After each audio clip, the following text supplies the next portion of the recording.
வணக்கம் நண்பர்களே. இன்றைக்கி நம்ம பார்க்க போகிற டாபிக் எதை பற்றினா மிதுன ராசி இந்த வருட குரு பயிற்சி எப்படி இருக்க போகுது, மிதுன ராசி அன்பர்களுக்கு இந்த வருடம் முழுவதும் எப்படி இருக்க போகிறது என்பதை பற்றி தான் இந்த வீடியோவில் நம்ம தெளிவாக பார்க்க போகிறோம். நீங்கள் நம்ம சேனலை ஃபஸ்ட் டைம் பார்க்குறவங்களா இருந்தால் சேனலை சப்ஸ்கிரைப் பண்ணிக்கோங்க. கூடவே பக்கத்தில் இருக்க பெல் பட்டனையும் கிளிக் பண்ணிக்கோங்க.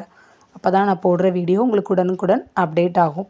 வாங்க நண்பர்களே, வீடியோக்குள்ளே போகலாம். மிதுனம் 11ஆம் இடமான மேஷத்தில் குரு நின்று முழுமையான லாபத்தை தராமல் தவித்தார். குரு ராகுவுடன் சேர்ந்து மன நெருக்கடி, தாமதமான நன்மை, தீர்ப்பு, பலன் தராத பயன்படாத நன்மைகளே நடந்தது. அஷ்டம சனியின் பாதிப்பும் பலன் தரவில்லை. அதற்கு காரணம் நல்லவர்களை ஒதுக்கி வைத்ததுதான். எவன் ஒருவன் தன் தவறை உணர்கிறானோ அவனுக்கு சனி பகவான் கெடு பலனிலிருந்து விலக்கி நல்ல பலனை அளிப்பார். பாதகாதிபதியான குரு நல்ல இடங்களில் இருக்கும் பொழுது முழு நன்மை செய்ய இயலாதவராகி விடுகிறார். மறைவு ஸ்தானங்களில் குரு வரும் காலங்களில்தான் மிதுன ராசிக்கு விபரீத ராஜயோக பலனை தருகிறார். அதன்படி தற்போது ராசிக்கு 12ஆம் வீட்டிற்கு குரு பயிற்சி ஆகிறார். 10ல் குரு நின்று பாடாய்படுத்தும்னு சொன்ன போது கூட பந்தாவா இருந்தேன், லாபத்தில் குரு வந்து லாபமெல்லாம் போச்சேன்னு கலங்கியவர்களுக்கு 12ல் மறைந்த குரு மறைமுகமாய் அள்ளித் தருவாய், கலங்காதே. 12ல் நின்ற குரு பார்வை 4ஆம் இடம். 4ஆம் இடமான கன்னியை குரு பார்க்கிறார். சுகஸ்தானம் என்பதால் தடைபட்ட சுகங்கள் கிடைக்கும். இடமாற்றம் ஏற்படும். வெளிநாடு செல்வது, வெளிநாட்டில் வசிப்பவர்களுக்கு யோகத்தை செய்யும். இதுவரை வரவுக்கும் செலவுக்குமே இருந்த வருமானம் பெருகும். பணம் சேரும். விரயஸ்தானம் என்பதால் வருமானம் லாபத்தை சுப விரயமாக்கிக் கொள்வது புத்திசாலித்தனம். வீடு கட்டுதல், வாகனம் வாங்குதல், மனை வாங்குதல் சேமிப்பு கரையாமல் பாதுகாக்கும். நகை எடுத்து லாக்கரில் வைக்கும் காலம் வரும். தாயாருக்கு ஏற்பட்ட விரய செலவு, வீண் அலைச்சல் மாறும். உயிர்காரக தோமான தாயாருக்கு கண்டம் ஏற்பட்டு விலகும்.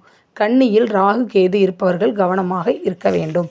மிதுனத்திற்கு பாதகாதிபதி குருப்பார்வை செய்யும் 4ஆம் இடம். கன்னி புதனுக்கு நன்மை செய்ய இயலாதவர். கன்னியில் செவ்வாய் ராகு இருப்பது நிலம் சார்ந்த விஷயங்களில் தீமையை தரும். பத்திரப்பதிவு சம்பந்தப்பட்ட விஷயங்களில் கவனம் தேவை. கொடுக்கல் வாங்கலில் எச்சரிக்கை அவசியம். வங்கி பரிவர்த்தனை உங்களுக்கு வங்கி கடன், நகை அடமானம் போன்றவற்றில் யோசித்து செயல்படவும். யாரையும் நம்பி பணம் கொடுத்தால் தரமாட்டார்கள் அல்லது நஷ்டமே ஏற்படும். தாய்மாமனுடன் மனஸ்தாபம் தாய்மாமனுக்கு கண்டத்தை கொடுக்கும். சொத்து விஷயங்களில் பிரச்சனைகள் ஏற்பட்டே முடிவுக்கு வரும். மிதுன ராசி என்பவர்களே, 4ஆம் இடம் பிரச்சனையாக இருக்குன்னு நாளெல்லாம் வருந்தாதே. நல்ல வழி மாமியாரிடம் கேட்டு செயல்படு. ஆலோசனை அவஸ்தையாக இருக்கிறதா, அப்படியே விடு. தொழிலில் செய்யும் இடத்தில் கன்னி மூலையை சரிசெய், சகலமும் வெற்றி. 6ஆம் இடம் 7ஆம் பார்வையாக விருச்சிகத்தை பார்க்கிறார். காலபுருஷ தத்துவப்படி மறைமுக 8ஆம் இடம். இதுவரை மறைமுகமாக இருந்த எதிரிகள் நேரடியாக மோதுவார்கள். எதிரிகள் விரயத்தை சந்திக்கும் நேரம். அடக்க முடியாத கோபம் வரும். அமைதியாக இருக்க வேண்டிய நேரம். தவறு செய்திருந்தால் தண்டனையும் அவமானமும் ஏற்படும். வீண் பழி ஏற்படும் நேரம். குடும்பத்தில் இருப்பவர்களுக்கு நோய் உண்டாகும். மருத்துவ செலவு ஏற்படும். வீண் விரயமும் கடனும் ஏற்படக்கூடிய நேரம். விருச்சிகத்தில் சுப கிரகங்கள் இருந்தால் சுபகாரிய செலவும், அசுப கிரகங்கள் இருந்தால் அசுபகாரிய செலவும் ஏற்படும். ஆதலால் நோய், எதிரி, கடன் வகையில் மிகுந்த எரிச்சலையும் கவனமும் தேவை. மிகுந்த எச்சரிக்கையும் கவனமும் தேவை. 6ஆம் இடம் என்றதும் அத்தனையும் தொல்லை என்கின்ற முடிவுக்கு வர முடியாது. 6ஆம் இடம் வேலையை குறிக்கும் இடம். ஆதலால் வேலை இல்லாமல் அவதிப்பட்டவருக்கு வேலை கிடைக்கும். விரும்பிய வேலை, விரும்பிய இடம் இல்லை என்றாலும் சொந்த ஊரை விட்டு அந்நிய தேச வாசத்தை தரும். தூர தோஷம் சென்றவனுக்கே கெட்டது தூரம் போகும். சிறப்பான எதிர்காலத்திற்கான வித்து தொடங்கும். அஞ்சா நெஞ்சத்தை தரும். எதிரிகளால் எங்கும் செல்ல முடியா நிலையில் இருந்தவருக்கு எதிரி இல்லா இடத்தில் வாழும் யோகம் கிட்டும். விரயத்தில் குரு நின்று 6ஆம் இடத்தை பார்த்தால் ஆறாத ரணம் ஏற்படும். ஆனாலும் சுபகோள் பார்வை. விருச்சிகத்தில் சுபகோள் இருப்பவனுக்கு சுகமே சுகம் கிடைக்கும். பரிகாரம்: 6ஆம் இட கெடுபலனை குறைக்க எதிரிகளுக்கு நன்மை செய்ய வேண்டும். அறிவால் கத்தியால் வெட்டுக்குத்துப்பட்டு மருத்துவமனையில் இருப்பவருக்கு உணவு தானம், மருத்துவ உதவி செய்ய வேண்டும். குடும்பத் தலைவன் சிறைச்சாலையில் இருக்க வறுமையில் வாடும் குழந்தைகளுக்கு கல்வி, மருத்துவ உதவி செய்து வந்தால் ஜாதகருக்கு விபத்து, கண்டம், போலீஸ், கோர்ட் கேஸ், வம்பு வழக்கு தராது. தீராத வியாதி தீரும். எதிரி அழிந்து போவர். நீண்ட நாட்களாக விற்காத இடம் விற்று கடனை தீர்க்க வழிவகை ஏற்படும். விருச்சிகம் மர்மஸ்தானம் மர்ம உறுப்புகளை குறிக்கும் இடம் என்பதால் அந்த இடம் சார்ந்த பிரச்சனைகள் உண்டாகும். மூலம் பௌத்திரம் குடல் சார்ந்த வியாதிகளால் பாதிப்பு அல்லது அறுவை சிகிச்சை நடைபெறும். மொத்தத்தில் நெடுநாள் தீராத வியாதிக்கு தீர்வு கிடைக்கும். ராகு இருந்தால் தீவிரப்படுத்தும். என்ன வியாதி என தெரியாத அளவு குழப்பும். கேது உடல்நிலையை கடுமையாக பாதிக்கும். குரு நல்ல நிலையில் சுப வலிமை பெற்றால் பிரச்சனைகளுக்கு தீர்வு கிடைக்கும். வியாதி குணமடையும். 8ஆம் இடம் 9ஆம் பார்வையாக ராசிக்கு 8ஆம் இடமான மகரத்தை பார்க்கிறார். ஆயுள் அதிக கடன் நோய் துன்பம் போன்ற அதிக தொல்லை தரக்கூடிய இடத்தை பார்ப்பதால் மேற்கண்டவற்றில் பாதிப்புகளை ஏற்படுத்தும். தெரியாத நபரின் பழக்கம் ஏற்படும். புதிய நண்பர்களின் புகழ்ச்சிக்கு அடிமையானால் அவமானத்தை கொடுக்கும். புதிய ஒப்பந்தங்கள் கை கொடுக்காது. இருப்பதை கொண்டு வாழ வேண்டும் என்கிற மனநிலைக்கு செல்வது நல்லது. முதலில் தனக்கு எல்லாம் தெரியும் என்கின்ற கர்வத்தை விடவும். இல்லையென்றால் அவமானம் ஏற்பட்டு தன்னை புரிந்து கொள்ளும் காலமாக இந்த காலம் இருக்கும். எதற்கும் முதன்மை நிலைக்கு ஆசைப்படாதீர்கள். குடும்பத்தில் அனைவரையும் அரவணைத்து செல்வது மிகச் சிறந்த பரிகாரமாகும். 8ஆம் இடத்தை கெட்டுப்போன குரு பார்த்தால் பொட்டில் அறைந்தால் போல் உண்மையை புரிய வைப்பார்.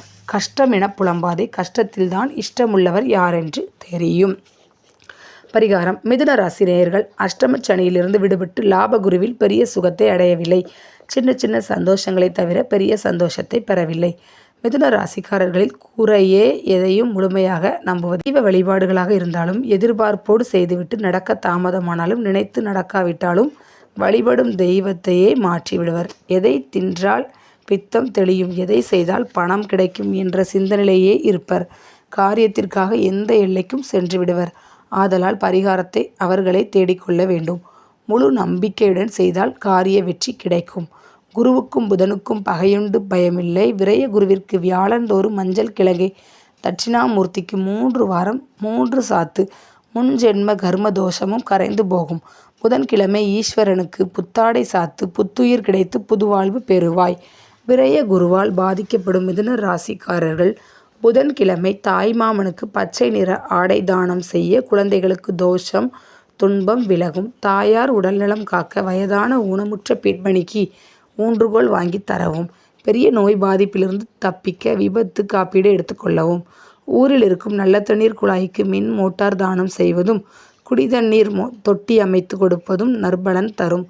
கோவில் பள்ளிக்கு தண்ணீர் வரி கட்டுவது மின்சார கட்டணம் கட்டுவது போன்ற பொது காரியங்களுக்கு செய்வது வாழ்வில் புது மாற்றத்தையும் ஏற்றத்தையும் விரய குருவின் 4, 6, 8ஆம் இடம் பார்வை பலன்கள் நிம்மதியற்ற உறக்கத்தை தரும் என்பதால் மருத்துவமனை அனாதை விடுதியில் இருக்கும் பெரியவர் குழந்தைகளுக்கு படுக்கை வசதி மருத்துவ வசதி ஊனமுற்றோர்களுக்கான வாகனம் வாங்கி தருவது போன்ற உதவிகள் தோஷத்தையும் சோதனைகளையும் தவிர்த்து நன்மை தரும். அதிர்ஷ்டத்தை அள்ளி கொடுக்கும். பச்சை பயிர் தானம் சுண்டல் தானம் தருவதை விட வறுமையில் வாடும் ஒரு குடும்பத்திற்கு ஒரு நாள் உணவு சமைத்து பரிமாற வேண்டும். தன்னால் முடிந்த அளவு உதவியை வருடம் ஒரு முறை செய்ய குடும்ப கஷ்டம் விலகி போய்விடும். ஓகே ஃப்ரெண்ட்ஸ், உங்களுக்கு இந்த டாபிக் பிடிச்சிருக்குன்னு நினைக்கிறேன். கண்டிப்பாக பிடிச்சிருந்தா லைக் பண்ணுங்கள், ஷேர் பண்ணுங்கள், கமெண்ட்